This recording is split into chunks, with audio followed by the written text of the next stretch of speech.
Ikaw kabayan, ano ba ang problema mo? Tila ho, siraan tiyan ko. Siraan tiyan mo? Bakit? Kahapon ho, naparami kain ko ng kanin. Hmm?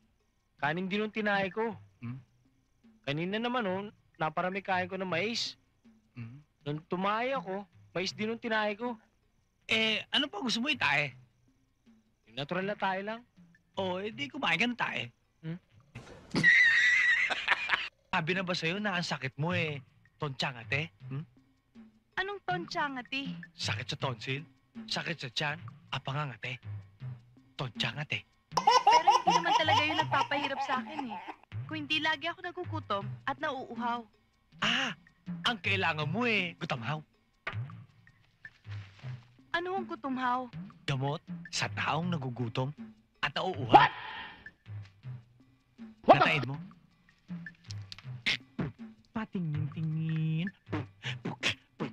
Aamuin. Huwag hihipuin. Baka hulihin. Ba't mo ako pinusasan? Sarge!